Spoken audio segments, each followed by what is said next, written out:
This is Robert with Pioneer Smokehouses, and today we're going to set up a friend's smoker. Now, what we have here is an American Gourmet 1280, and this is made by Char-Broil. Now, basically what it is it's a standard metal offset smoker. This is what I would consider in the entry-level class, but it is on the larger side. So if you're considering getting into this and you want to cook something large like briskets and items like that, or even like multiple chicken or multiple pork butt, this might be a good choice for you. So let's go ahead and get right into it. I'm gonna lay this down and open it up and take all the parts out just like I always do, and then we'll come back and go through some of the assembly process. So I went ahead and got everything unboxed and did a quick walkthrough here, and I'm gonna go ahead and I'm gonna show you most of the pieces, how I have them laid out. Let's talk about that really quick. What I did is that I laid out all of the legs and the bottom tray in one section, and then all of the inner trays, side racks, and everything over in another section, because they all kind of are tall and slender and they fit well together. Then I have the body pieces, first the bottom and then the top, and then I have the firebox over here, and the firebox is a two-piece, so you've got a bottom and a top also. And then I have a work table here with the blister pack with all the bolts and nuts in it and all of the smaller pieces. And then just because I was running out of space, I set the smokestack and the wheels down on the bottom. Likely is that the smokestack will be one of the last things to go on, but I haven't read through every step of the directions, so I'm not positive about that.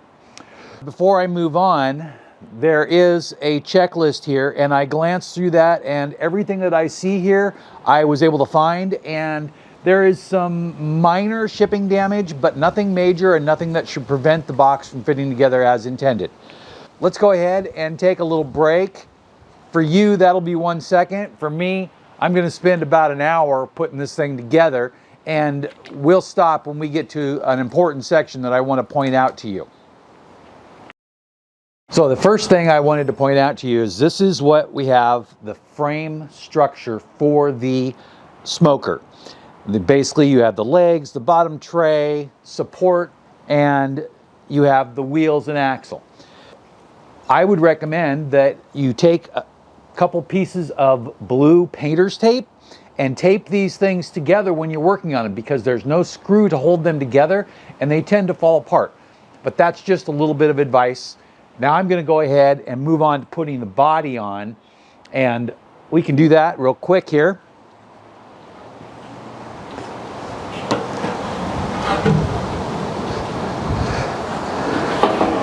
This is the body piece right here, and you can tell because it has the opening.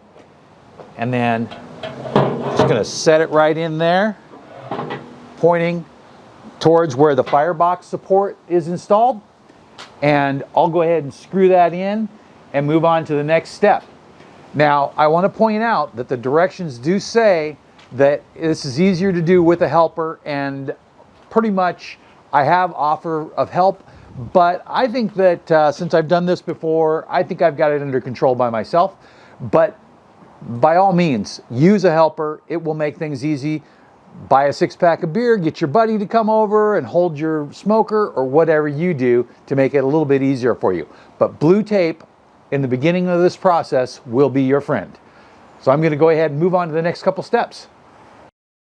We are going along great here. I've got the front rack assembled with the body, and then you have to put all of the pieces to the firebox on there. So this is the door on the base, and then the vent control, and all the handles, and the door stop. So now comes a next really important part, and that's to get this together. There's one thing that I find that most of these have an issue with, and that's that the firebox needs to be sealed. When you're trying to control your fire, I find that it's a combination of airflow and of fuel management. Now, I would rather lean a little bit more towards fuel management, But if you can put just slightly more fuel than what you need and you can control the oxygen and back it down just a little bit, then you can get a longer, smoother burn. If you back the oxygen down too much, you'll get bad smoke and that'll make your food taste bad. So there's a fine balance. But when you have a firebox that is not sealed, there's not a lot you can do. Today, I brought some Lava Lock RTV sealer.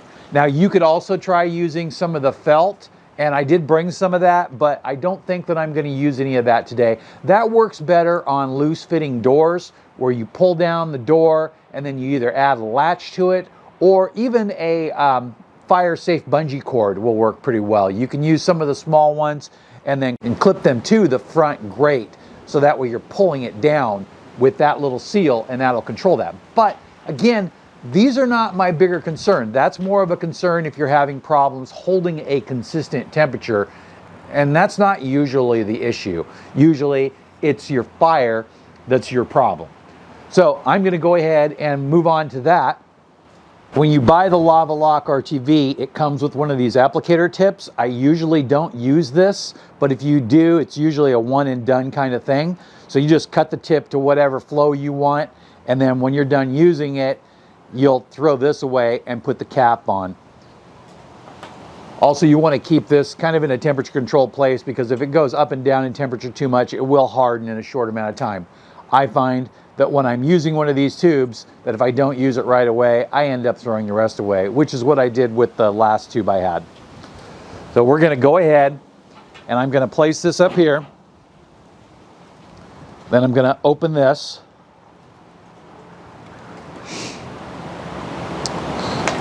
And you just get a little tiny hole in there. And then I'm just going to go around the entire surface here, and I'm not going to overdo it. And I'm going to lean more towards the inside, because if I clean the inside up, then it'll make a nice, pretty presentation. But if it falls on the outside, it's kind of a big mess.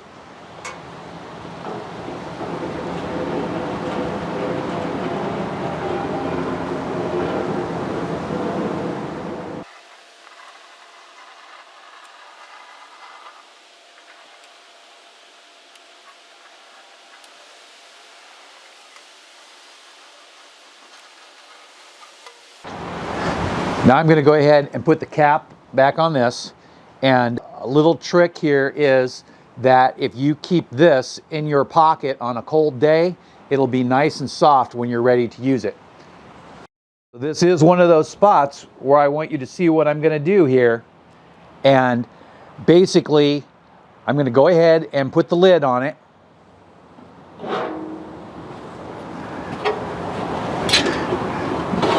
Got to be careful when you line this up, because it's not symmetrical. The bigger top is bigger than the bottom.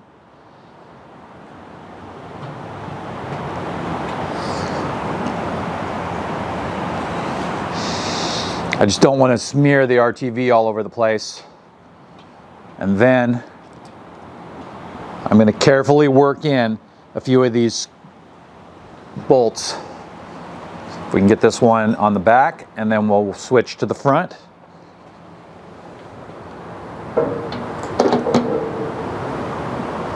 So I got the firebox all assembled, and those screws are pretty hard to line up, so I had to take a break off the camera to get them recentered. That is something that is a concern of mine, is that some of the insets are cross-threading and you can't really line them up.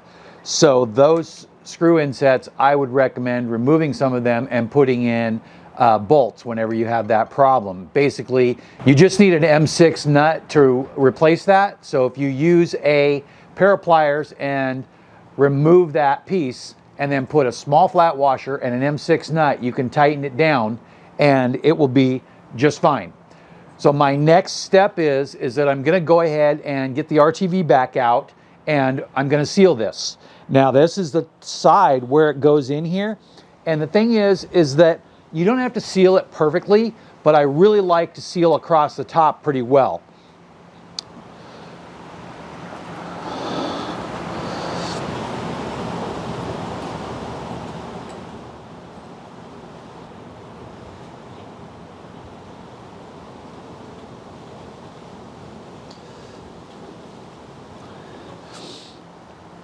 And if you can see there, it looks pretty good.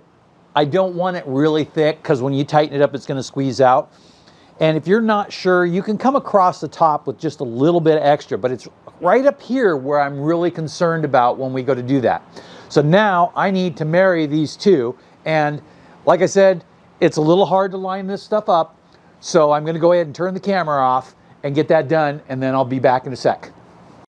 Got the firebox attached, and I have to tell you that I did use a little help. This would be one of those things where when using the RTV, it makes it best if you have help. Now, I could come along and put just a little more across the top there. You can see it's squeezing out just a little bit, but that's fine. I went ahead and put on one of my nitrile gloves. This is just a standard black surgical glove, nothing crazy about it. And I'm gonna take and I'm gonna put some of this RTV on the inside corners of the firebox. Now again, it doesn't have to be perfectly well sealed, but the more sealed it is, the better airflow that you will be able to control. I'm going to point in here, and I think you can see this on the close-up cam, but there's just little gaps there, and I'm just going to go across the top of it and fill it from the inside, and then I'm going to push it in with my finger. Let me do all four corners first. Now, I'm just going to take my finger in there and kind of work it into the corner.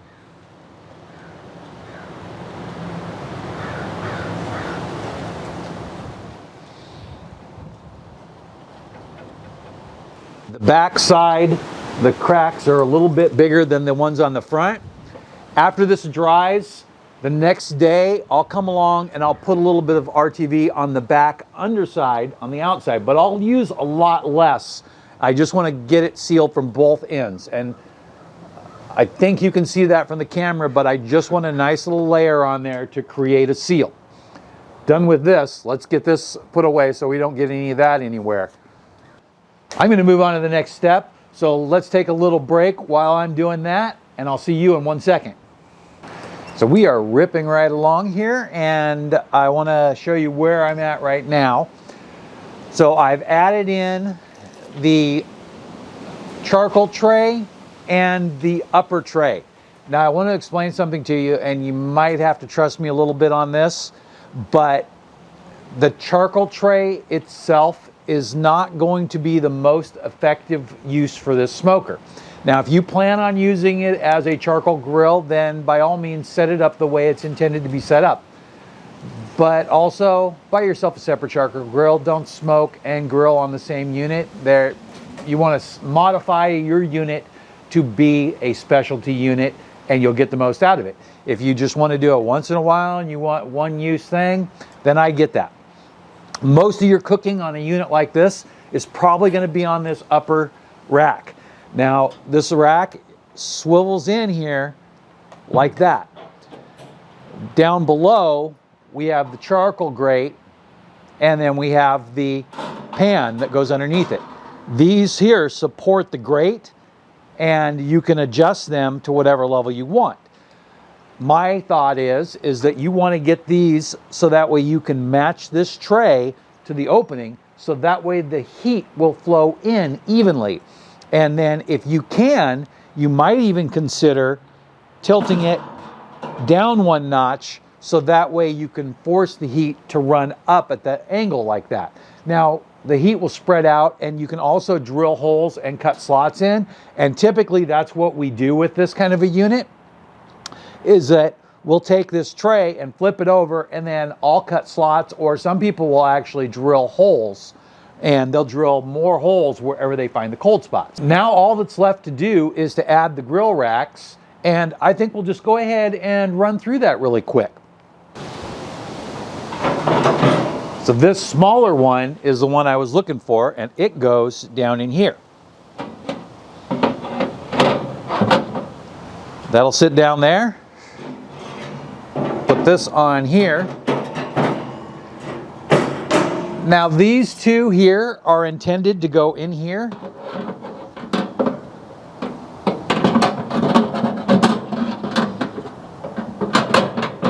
As grill grates like that.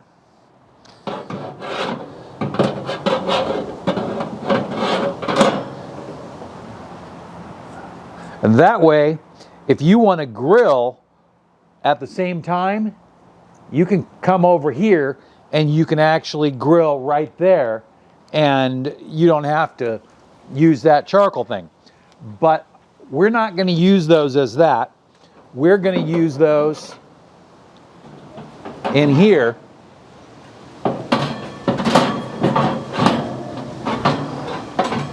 Put one right there, and the other one is